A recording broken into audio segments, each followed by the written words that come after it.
Welcome to Immigrant Success Stories. Our guest today is Dr. Jumoke Ajayi Adegor, an economic policy analyst and lawyer. Born in Nigeria, she has an established career in Nigeria and the US.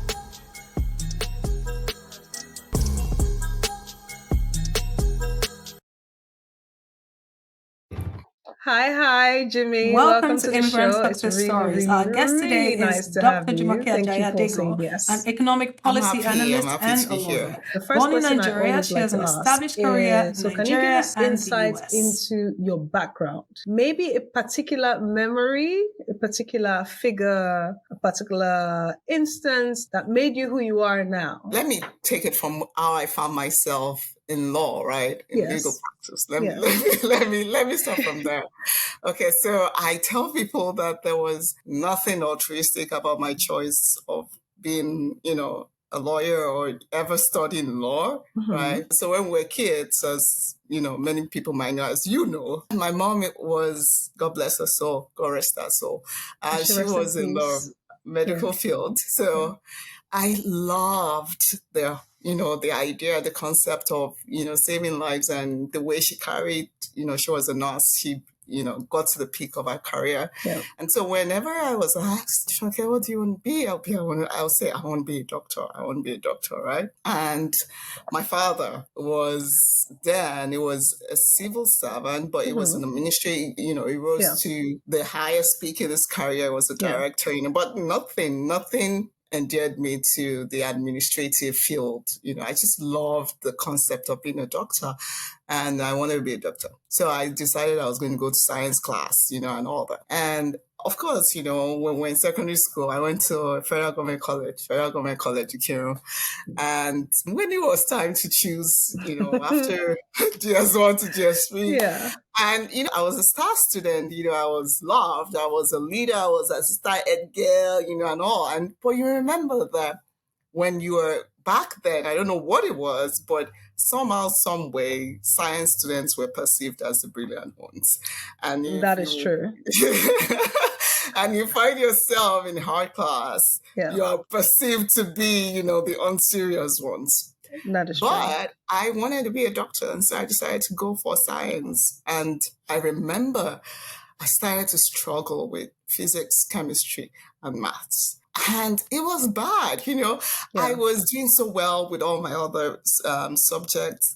I would get like A's, and my father was very particular about academic performance. And, my dad kept saying, no, you have to work on this. What's going on?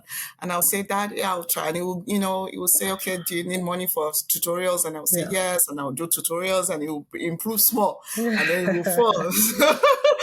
Long short of it, this teacher comes and says, I think it was a history or arts, some kind of arts teacher. And he was saying, why don't you just switch and come over to the art class? And he says, I've seen your results. You're struggling in chemistry. I said, go for it. I want to be a doctor. I must be all the principalities against my doctoral ambition. And so when my father saw the results, it was like, okay, now the chips are down, right? I've been telling you. And he said to me, no child of mine feels WAEC, So now you go and think about something else you can do. I cried, and all. And then, the things that my teacher had told me started to come back to me. I remember picking the job brochure and looking through. I was like, what course can I do that is professional and satisfy my father that doesn't have anything to do with math? Yes. Because I knew where my weaknesses were. I didn't have a very strong foundation in math. And so I saw law. I was like, okay. In 1 year, I would say I self-taught, the core hard courses. And I took JAM. I had to take GC or maybe YF again. Just that 1 year. And in one sitting, I made distinctions in all those courses. In one sitting, I think I had over 240 or something. I can't remember. for JAM, and that was how I got into IFE. But for the first time, I was reading something that I completely understood. Yeah. So from what I've heard you say, I think that your story is really, really powerful for a number of things. The first one, and I'm sure many people from our generation who are now parents, when they were kids, they could relate to your story of how important WAEC and JAM was to surmount at the time. They can also relate to the power our parents had over us, and that whole thing about it being, you have to be smart. Not just being smart, you need to be able to show the report that says you're doing really well in school, because a lot of value was placed in that. And then the third thing that really stuck out to me from your story was the perception that we had, and of course during my time it was the same, that if you're not a science student, you are somewhat intellectually challenged. Yeah. And that is completely incorrect. It's not true at all. People are gifted in different things. And I believe that the best thing you can do for yourself is to just align yourself with your gifts and your strengths. And then life wouldn't really be so difficult. So thank you for sharing that. More than a pleasure. So now that you've become a lawyer, you have practiced in Nigeria and now in the States. What was I have so many questions about, about being a lawyer and lawyering. And of course, I'm curious if it feels like when we watch it in the movies and the whole dynamics of the courtroom, if it's anything like that. No. But I'm going to start from the basics to say your first week as an immigrant coming into the States, and then you're trusted to go speak or defend a legal thing. What was going through your mind? My first week as an immigrant in the US was as a student. Right? Yeah. So I wasn't defending nobody. So you had already been through the system. Yes. I mean, in the US, I think that's where it's a little bit different. Right? Okay. So the dynamics of the legal practice, for me, how I practice in Nigeria was a bit different from here. Okay, so in Nigeria, I did everything. I did all things legal. If I could tell you my first brief in Nigeria, it was a hilarious story, right? That was funny. But my boss then in Nigeria was so, and I understand that not all bosses are like that. He was so trusting. Oh, that's really good. A new wig, right? A new wig, and he just more or less gave me the file and told me, go to court, they bury you, right? So,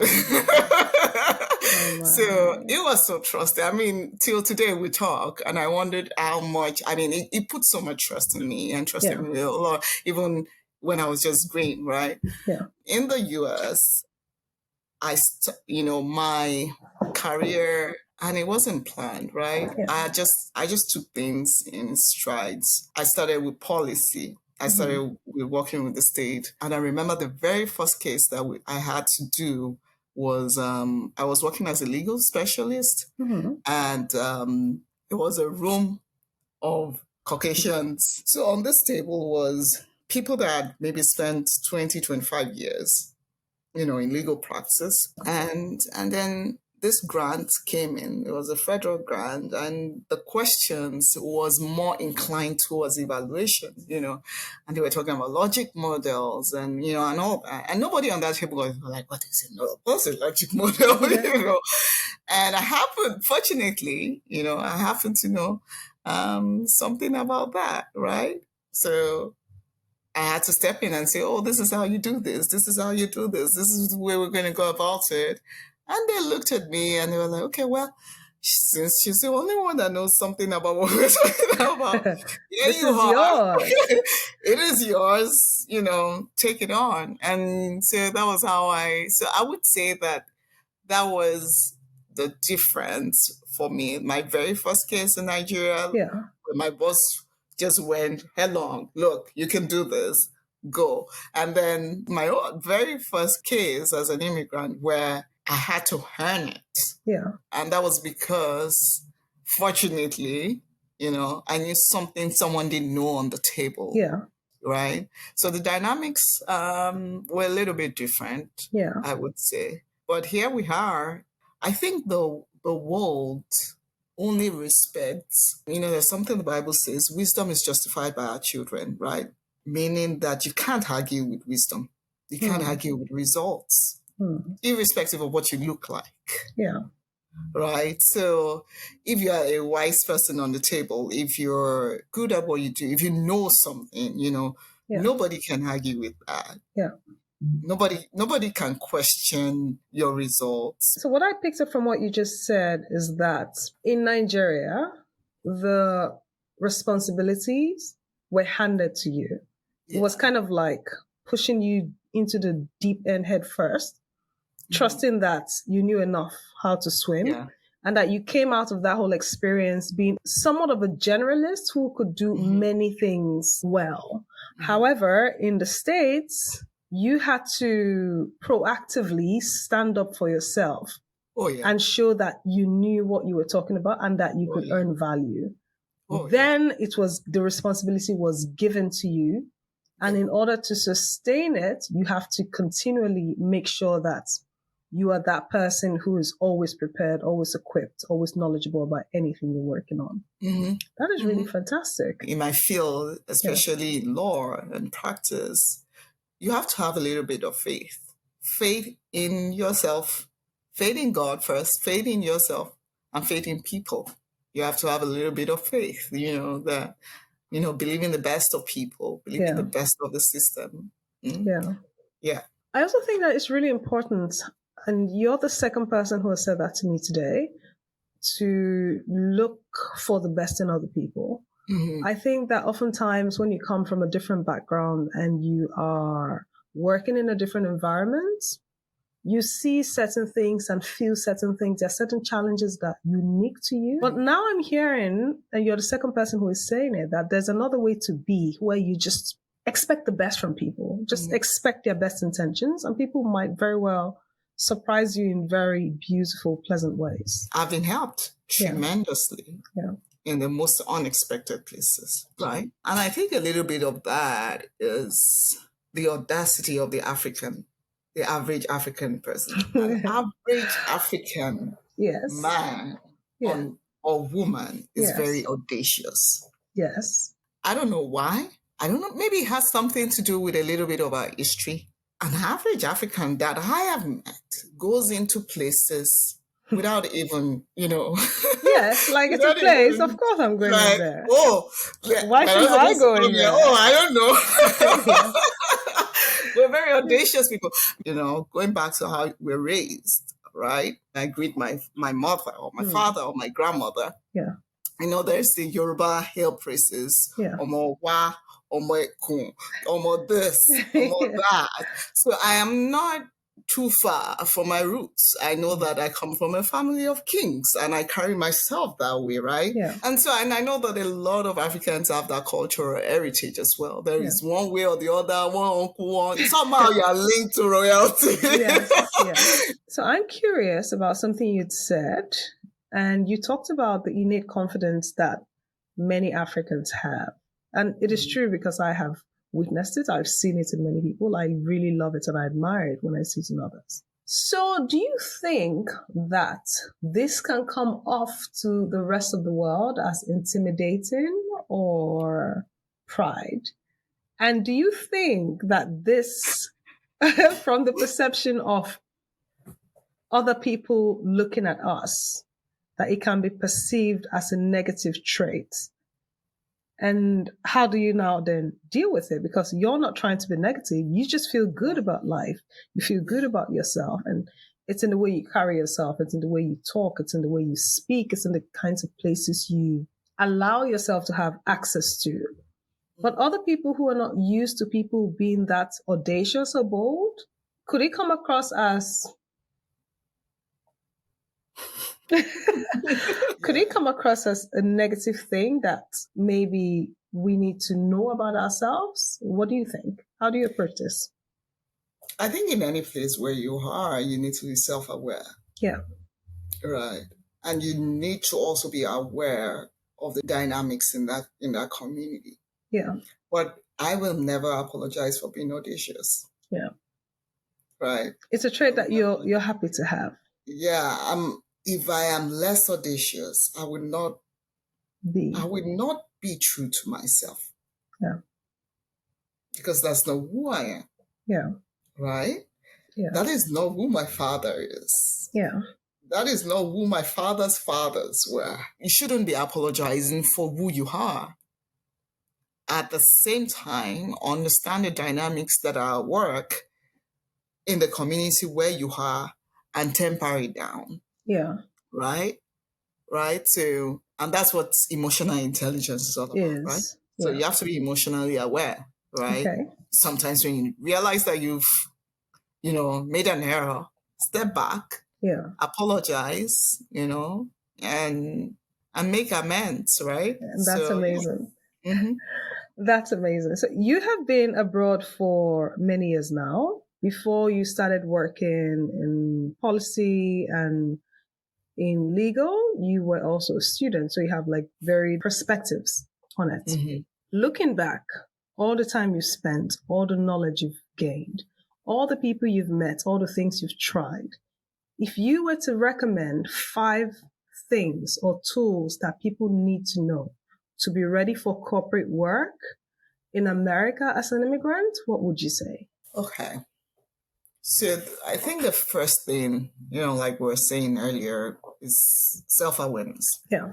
Right. You have to be aware of where you are and your journey, right? Yeah. Aware of how things are done. And the second thing that I would say is that you have to, and I think it has something to do also with self-awareness, some kind of awareness about your space. You need to know where the gaps are. Yeah.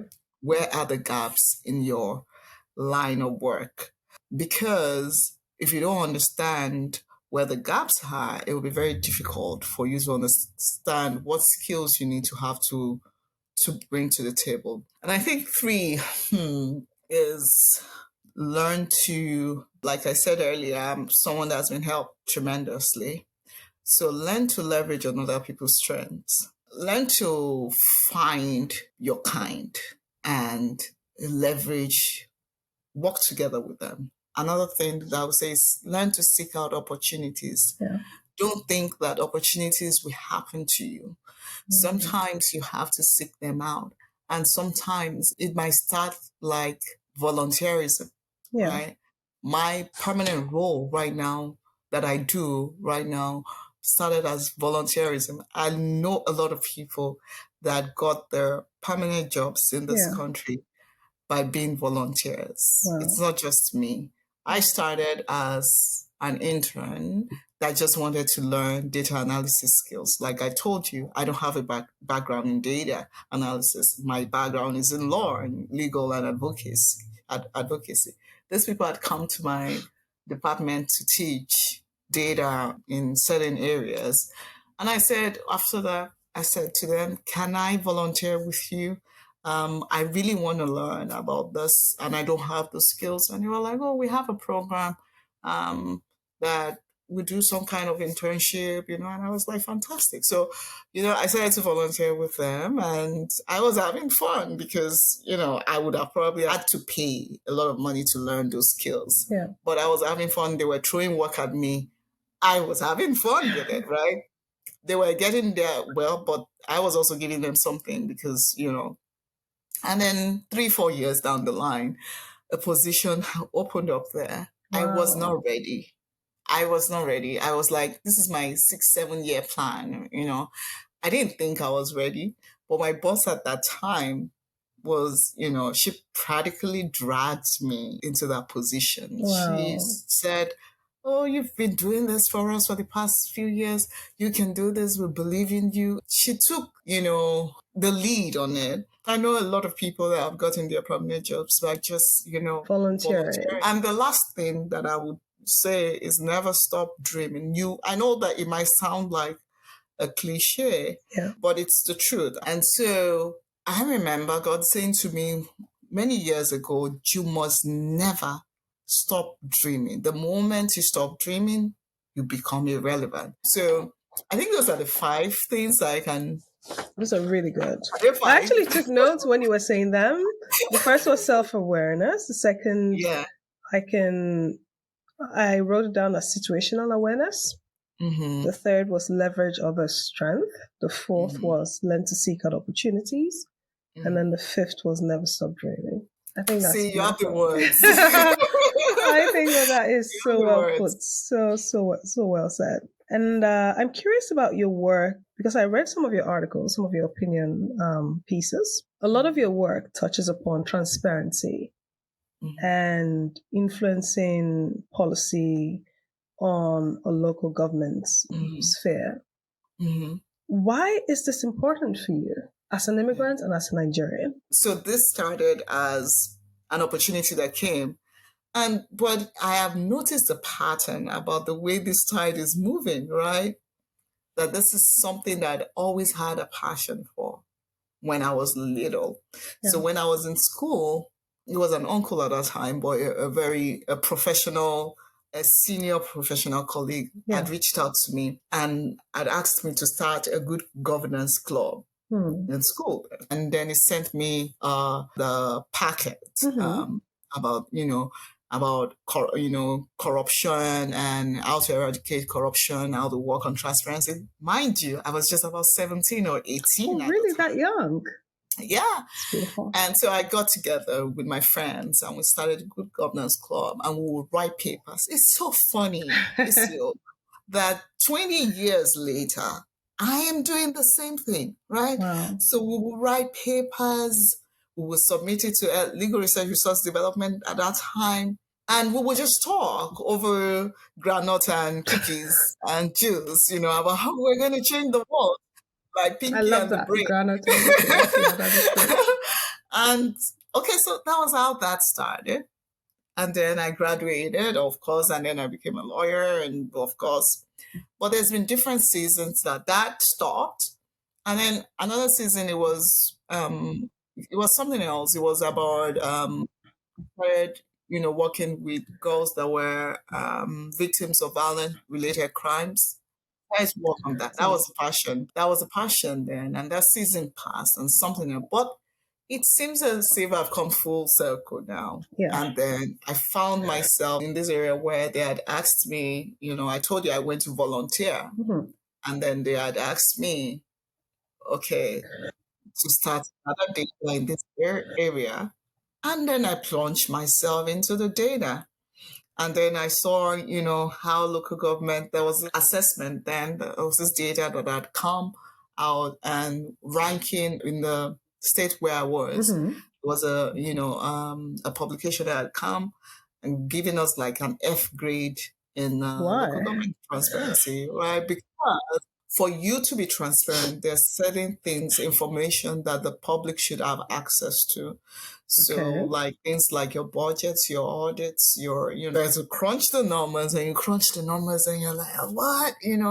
And so we decided we could do like a collaborative approach towards, educating political officers on how to become more transparent so that we can get rid of this F grade that, they're giving us in government transparency. So we started working on tools to do that, talking with the legislature at the point, the laws we could pass to make, the government more transparent. And then I started to write papers and then started, because that's part of my work, opinion pieces, articles, that's what I'm paid to do, but I love to do. And then that also involves you meeting legislators, and talking to them. They're asking you where the gaps are, what they can do, what laws can we pass? How can we talk to these people? And that was how all of this started. And I embraced it, I embraced it. And I had, mentors and teachers, superiors at the point, that also believe in this issue area. And then they would push me and say, Joyce, is this what the data is telling us? Okay. And they will open doors for me and say,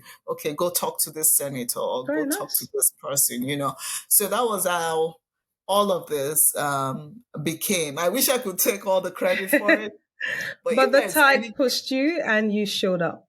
Yeah. And that was just it. And, circles back to what we're talking about. Yeah. And seeking out opportunities. Yeah. Opportunities will come to you. Yeah. They will always come to you. That is the way the universe is set up. You might not be aware. Yeah. That they I think are. one of the things we need to pray for is for our eyes to be open, for us to be aware, of those things in our environment, to be aware of the people that are willing to help you to get into those spaces, right? I think it's important to really seek out and see the people that are willing to help you. Whether you like it or not, in your environment, right where you are, the opportunities are there. Yeah. Whatever you need is there. Yeah. What is this sixth sense or whatever it is that they call it? Your intuition just needs to be fine-tuned to recognize what those things are and what they look like, right? I love that you shared that. And what I'm hearing you say is that opportunities are there. Whether or not you are attuned to recognize it, it's a different matter entirely. It's a different ballgame, right? And so perhaps we could also work on ourselves to be able to recognize opportunities when they come and dive in to make the opportunities give us something great out of life. I love talking to people with this podcast because it's really helping me. It's helping me clarify a lot of things. And I hope that for lots of listeners out there, it also does the same thing. I think that we've had an amazing time. So many beautiful questions that we've had. Yeah. So our quiz style questions are, the first one would be, what is one word that describes your personal philosophy and where you are in life right now? Hopeful. That's beautiful. Yeah. And the second question is, what is one word that your closest friends or family would use to describe you? Can it be a Nigerian word? Which is? Efiko. Bookworm. Bookworm. Yeah, I think so. I don't think I am, but I think that's what it would. Okay, that's good. Yeah. I agree with the Efiko, by the way. Oh, come on, Isio. Yeah, I do agree with that. You are more the Efiko that many people don't know that about you, but I think you are more the Efiko than I am. I think it's fascinating that I think that is the one thing people don't know about me, and maybe they're just not prepared for. Did you all know that she was a science student? Did you know? Did you know she used to mix chemicals? Did you all know that? Nobody knows that. They don't know. How do I say? For me, it's not that I'm seeking to be academically sound or great or anything. It's two things. It's one, that I came from a family where your intellect is that's what's celebrated. Mm-hmm. The one thing that earned you some measure of respect in my household growing up was how smart you are. Mm-hmm. And my father would give you you come back with this report card and you get a nice present. That's how it always was. And the second thing was, I like to devote my time, energy, and attention fully to the things that catch my interest. Mm-hmm. I'm still a nerd. I'm still a big nerd. And I love it. Yeah. We have a surprise question for you from our last guest. So the question for you is there someone in your life who has impacted your life in a strong way, whether or not they know about it? And in a strong way could be positive or negative. I adored Dora Kunyibi. I loved that woman to pieces. I did love her. Yeah. Another person, one weird thing, when I want to make a very important decision, or when I wanted to make certain important decisions in my career, I still dream of this person. Justice Kayode Shaw of blessed memory. He was a father. I remember he was a mentor, a father. I remember going to his chambers at the Kolaba many times. Wow. many times, and I would just it was the Justice of the Supreme Court, and I would just sit with him, and he would, and we would talk, and he would say, Jumoke, today, Kovati is Nigeria. Which way Nigeria? You would think he was trying to make of me a president or something, you know, and we would talk about law, we would analyze it. I loved that man. He was a father, right? I could count so many people, you know, that inspire me. Like I said, there are a lot of people that are signposts for me on this journey. And they have picked pieces of their lives, you know. Like I said, I look at my own life and where I want to be better, right? Where I want to improve. And then I look at somebody else that is doing so well in that and, you know, take pieces of that and try to inculcate that into my own life and into my own practice. So there are a lot of people. I've just mentioned a few. Well, that is so good. Yeah. Well, thank you so much, Jimmy. Like, we've had an amazing time. I think this has been so good for me that I need to sit and kind of process everything you've said and like begin to put them in places, because there's a lot of wisdom that you shared. And this has been good for me too, because, you know, sometimes we're not so reflective, right? Yeah. So sometimes these kind of platforms make you reflect, right? You're like, okay, oh, I learned that there. Yeah. Oh, yeah. Wow. The question for our next guest. Okay. If you could change something about yourself, what would that be? Lovely. Right. I love this part of the show where I ask the guest to say something to the next guest. And I especially love the part where the guest gets to answer the question from another guest. Okay. Yeah. So if you could change something about yourself, what would that be? Yay. Jimmy, thank you so much for the show. Thank you so much for joining us. Your time has been amazing, wealth of knowledge. I absolutely love that you said yes. Thank you for all your wisdom. Thank you, Isio. You know I can say no to you, right? I really appreciate it. Thank you. I appreciate you too. Thank you. Okay, enjoy the rest of your day. Bye. Thank you guys for watching. If you like this video or if you found it helpful, please share it, like it, and subscribe. It really helps us to reach many more immigrants in business and to bring premium content to you all. Thank you.